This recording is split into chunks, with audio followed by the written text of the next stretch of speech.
It's 3 words echoing on the streets for the past 2 weeks.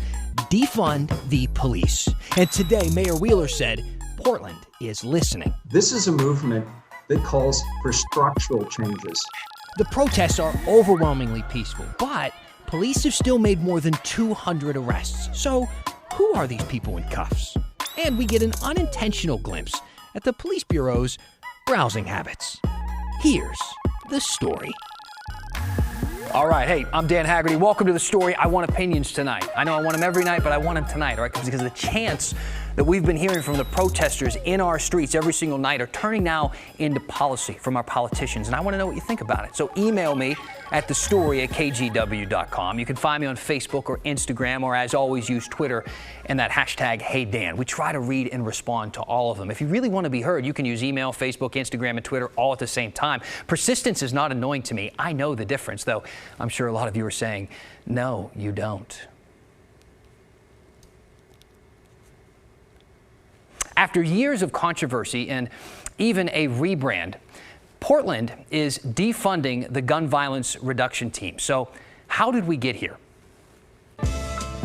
And that said, I don't know, the days seem to be blending together a little bit. The protesters have defined persistence with no hint of slowing down at this point. In fact, last night they took over the freeway. Haven't seen that in a while. We also got a new police chief, and a couple of hours ago, Mayor Wheeler demonstrated what the words defund the police actually look like in practice.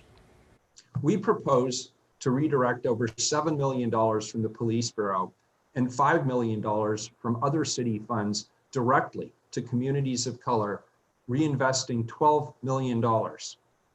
We're going to dissolve the gun violence reduction team, the school resource officer program, and the transit specialty units. We'll stand with the Oregon Legislative People of Color Caucus to fight for urgently needed reforms, and with our federal delegation to reform the qualified immunity doctrine.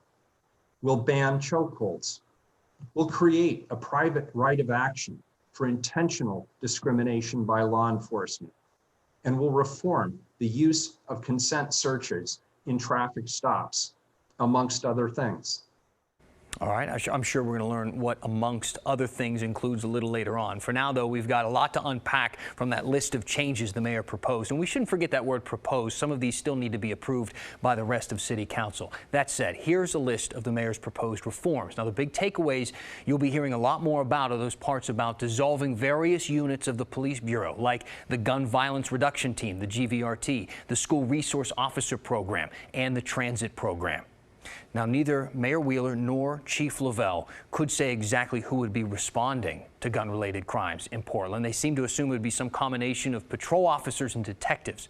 They also said that the officers who are part of those disbanded teams will be staying with the Bureau. They'll just be reassigned. But we should talk more about the GVRT because there's quite a history here in Portland. And before we go any further into that, we think it deserves some more context. After years of controversy and even a rebrand, Portland is defunding the gun violence reduction team. So how did we get here? Before it was the gun violence reduction team, it was the gang enforcement unit. Pretty self-explanatory. Back in March 2018, an audit into that unit found it was disproportionately targeting black Portlanders during traffic stops and weren't necessarily focusing on suspected gang members. So that fall, the police bureau rebranded the unit into the gun violence reduction unit. It included the gang unit, but also the Metro Gang Task Force and the Gun Task Force. Basically, instead of focusing on gangs specifically, the team would take on all gun violence in the city.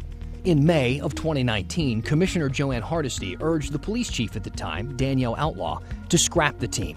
She wanted to redirect the money to the Fire Bureau and Parks and Rec instead, and she wanted to put the gun violence reduction team back on patrol. Days later, Chief Outlaw came out and defended the team and pointed to statistics suggesting the team was having a positive effect. Which leads us now to today, when Joanne Hardesty and thousands of protesters got their wish, and the city of Portland defunded the team once and for all. And that's how we got here.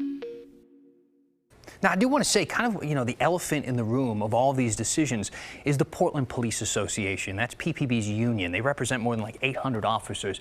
They also defend officers when they get in trouble. And today, union president Daryl Turner criticized the mayor's decision in a very long statement. And in part, Turner said, police are called to protect and serve, but we are handed inconsistent policies and unclear mandates. He went on to talk about the threat to their funding, inadequate staffing, and yet the expectation to perform their best at all times. He also says, every day we are called upon to address, respond to, and provide solutions for issues that are not fundamentally police issues, but are the consequence of failed socioeconomic issues. Now, we talked to Turner in person a little later after he wrote all that, and he called the mayor's decision a catastrophic mistake. If this is police reform, we're going in the wrong direction. Obviously, we want to serve and protect the citizens of Portland, and this is not the way to do it, to reduce safety in our neighborhoods, to reduce safety in our city for our residents. This is not what Portlanders deserve. They deserve better, and they should get better. We need to sit down, we need to have those conversations, but the knee-jerk reaction to what's happening in the protests is not the answer. Everything needs to be thoughtful, needs to be thought out, and needs to be back to basics public safety. We will be paying for this for years to come, and you will see you will see the results in the crime in the city of Portland, as well as the nation. Now, this might come as a surprise to some people, but police and protesters have some of the same concerns. According to the union, officers are overworked and they're asked to do too much. And protesters agree, at least with that last part. They just, phrase it a little differently. And it's clear, look, Mayor Wheeler is in a really tricky spot between a very powerful police union and a lot of protesters with the forces of change at their backs. And I got to ask Mayor Wheeler about the contract between the city and the union today because it expires at the end of the month. And because of COVID-19, they never finished renegotiating the new contract, which is kind of a crazy combination of events when you think about it. Who would have thought that a pandemic would halt police union negotiations right before worldwide protests against police that could change everything, right? And I thought Mayor Wheeler had a really thoughtful answer. Take a listen. I know they are hurting. I know their families are hurting. I know that their morale is very low right now. I want to remind them that this is not about them personally. This is an opportunity for us to really change the way public safety has been done in our community and in our nation. This is really the first time our generation has had the opportunity to throw everything on the wall and ask honestly and with integrity, have we gotten it right? And what the community. He also said that he hopes the Bureau is open-minded to the changes that we're talking about here and that the mayor is discussing. And we're eager to see what becomes of those union contracts, of course, because the terms will probably look a lot different now than they would have 4 months ago. Now, as we talk about police contracts, we want to give you a little idea of the kind of money that Portland spends on policing over the years. Taking a look at the 2017-2018 fiscal year, PPB, the spending has jumped more than $30 million. But keep in mind, spending tends to rise across the board every year. It's not just police, it's pretty much everything. But PPB is easily taking most of the money, about a third of the overall general fund. The mayor's proposed budget for the next fiscal year set aside about $4.3 million for transit police and more than $6 million for that gun violence reduction team. So while that does seem like a lot of money, and it is, that's a lot of money, it's just a fraction of the total PPB budget. I also got a chance to talk to a former city council candidate, Candace Avalos. She's the acting chair of a citizen review board that investigates police misconduct in Portland. She says she's been trying to get police reform done for a really long time, but feels like the board that she sits on that's supposed to hold police accountable can't. Or as Mayor Wheeler put it today, the committee doesn't have teeth.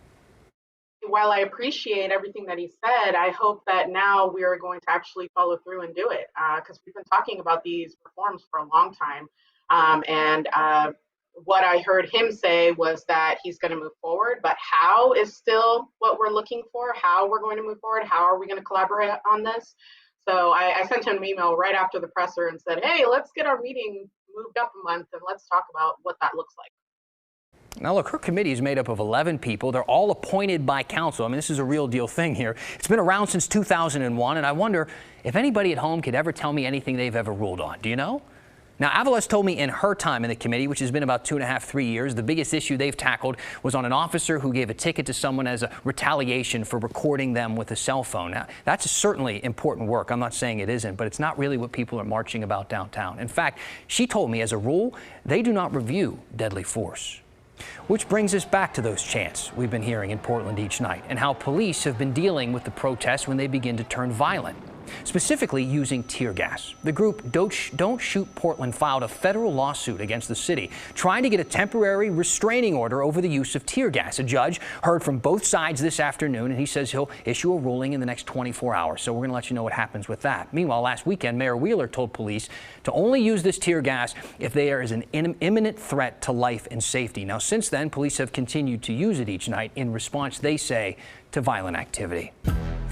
And here is an article from the Willamette Week that we think is worth your time, written by Rachel Monahan and Aaron Mesh. The headline: Portland reporter pens first-person account of being pepper sprayed while filming an arrest. You can find it right now on their website if you want to take a closer look, which we think you should. Sky 8 actually got video of this encounter on Sunday. The person you see walking from officers there and then getting a blast of pepper spray right in the face. That is Donovan Farley. He contributes to the Willamette Week's Arts and Culture section. Now, Farley says he thinks police targeted him because he was filming an arrest that he says looked a lot like the one that led to George Floyd's death, saying, quote, "Simply, I was chased and assaulted because I was a journalist who caught law enforcement behaving in the exact illegal fashion that started this nationwide uproar." And the Willamette Week asked the Portland police about what happened, and their response is our quote of the day.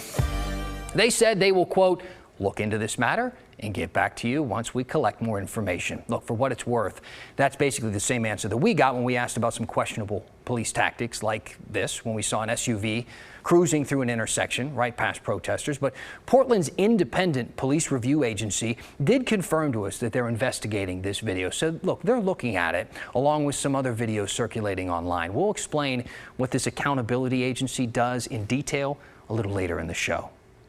Now, police haven't been totally silent about the violent parts of these protests. For instance, they have been providing running tallies of arrests, and that number right now stands at roughly 200 people. Now, I've seen a lot of opinions out there, mostly speculation about who are these people? Who are they? Are they out-of-towners? Are they Antifa, counter-protesters?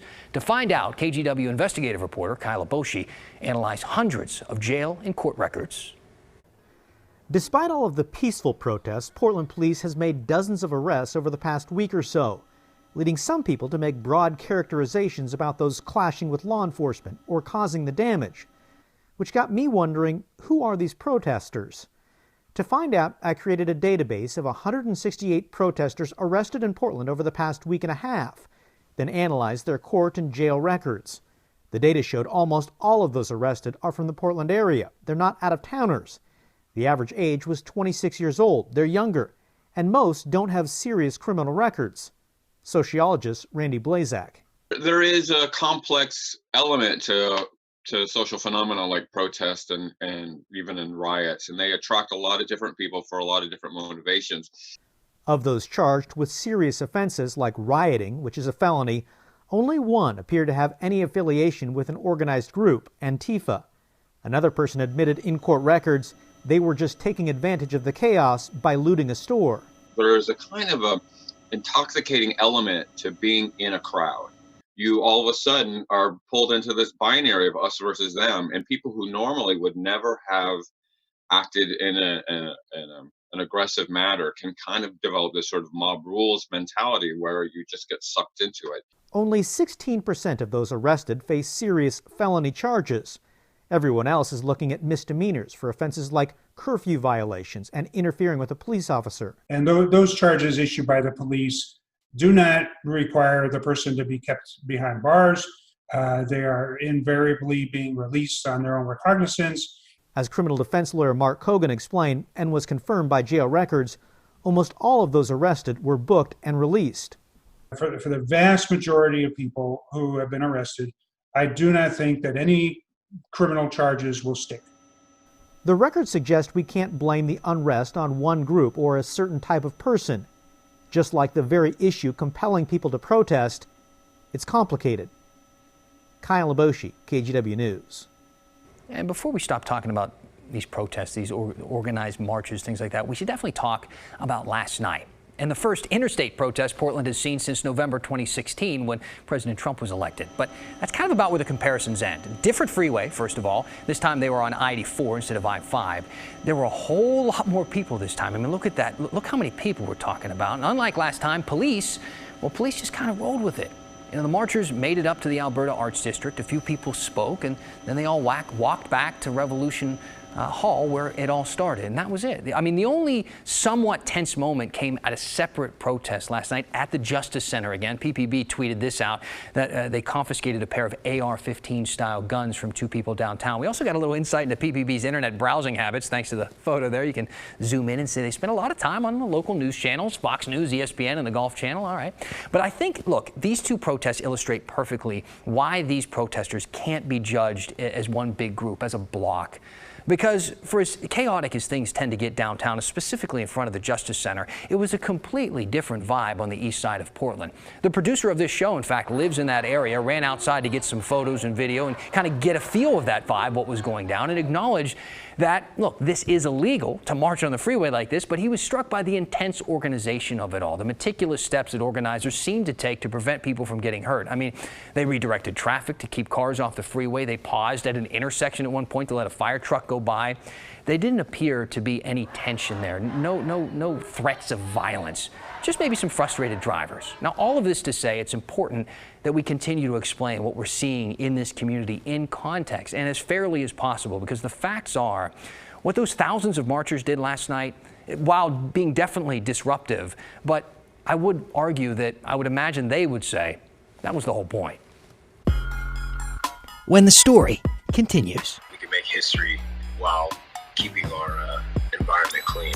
Keeping protests peaceful and clean. Plus, plastic bags. What is this, 1999? Why your next trip to Freddy's might feel a bit like walking through a time machine. Hey, welcome back. If you got something you'd like to say about the show, please pick up your phone, tweet us, use the hashtag HeyDan. You can send us an email or Facebook message. Lots of ways to get a hold of us. If you have a question about what we're covering or even something that we're not covering, we love to help get you some answers. We got this question on Twitter about something that we've talked a lot about today, police accountability. Hey, Dan, the city of Denver has a civilian conduct review office that works independently with Internal Affairs and the Office of the Independent Monitor to investigate complaints against officers. Does Portland and surrounding cities do anything like this for accountability? Now, we mentioned briefly a little something about this earlier in the show. Portland has an agency called the Independent Police Review that's been around since 2001 as part of the city auditor's office. Their job is to investigate and monitor misconduct allegations against Portland police, but they can't actually discipline officers. They just make recommendations to the police chief. And over the past week, they have been super duper busy. More than 2,300 people have reached out to them. But these haven't all been specific complaints, we should specify. More than half have come online from these form letters that are kind of like petitions. Those let them send letters to the police review agency calling for things like defunding the police or stopping the use of tear gas. The agency says that they don't really have control at all over police funding. They've gotten several dozen complaints about specific incidents during the protests, and they're looking at some of the videos going around, like the ones we show you here, like the officer driving through the barricades that we showed you a little earlier tonight. Now, on the state level, a group of lawmakers called the Oregon Legislative People of Color Caucus, they want to see more police accountability. They want to pass a bill making sure police officers don't get their punishment for misconduct reduced if they appeal it and they're still found guilty of doing something wrong. They also want the state attorney general to be the one who investigates and prosecutes officers if someone is hurt or killed by police. And they want to come up with changes to the use of force laws.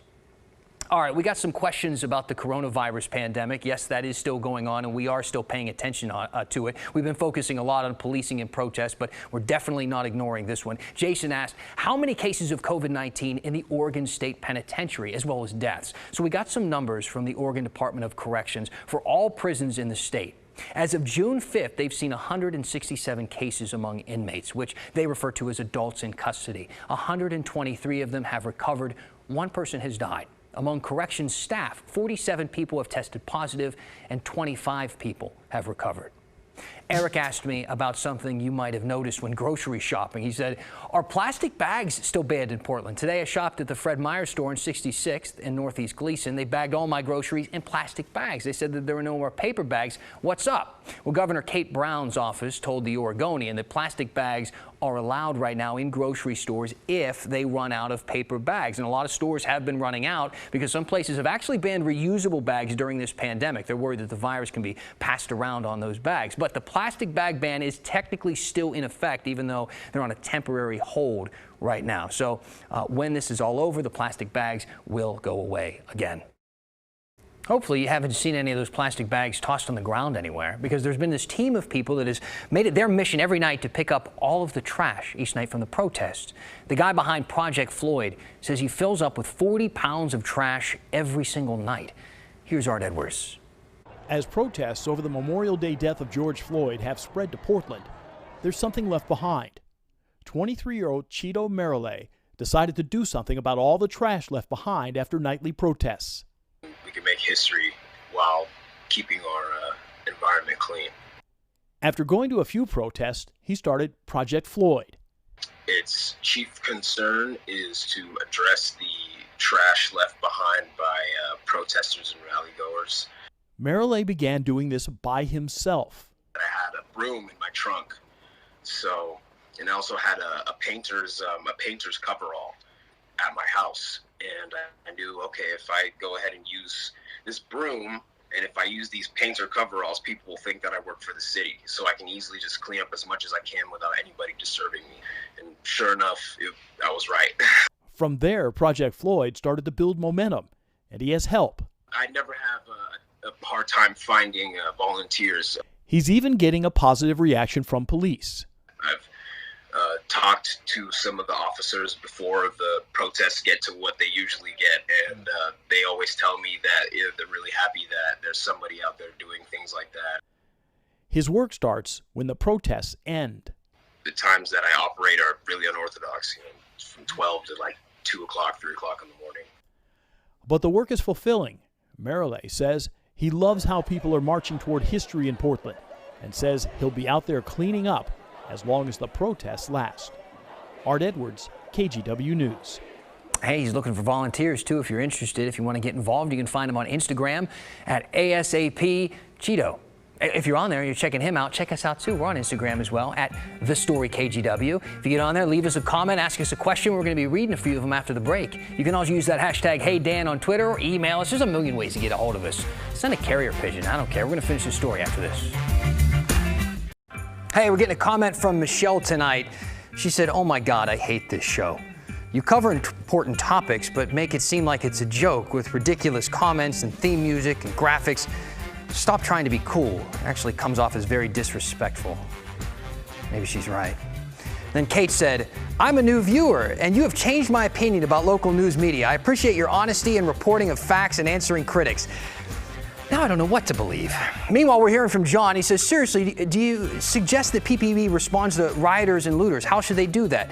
Not the protesters, the actual bad actors." He's referring to tear gas and the big conversation on whether or not that should be used. That's the conversation. That's what's happening right now. It's happening all over the country. We've heard our mayor's stance on it, that we should use it, that the police should use it when people's lives are in danger, and they have continued to use it under the justification that they feel people's lives or well-being is in danger. But that conversation is going to continue. I recommend everybody have an opinion on it because it's important. Hey, thanks for being with us tonight. Lots of important stuff to talk about. It's tough to do it in a half hour, but luckily we have a show that airs 5 nights a week. So we'll see you back here tomorrow at 6 o'clock. News at 6:30 is next.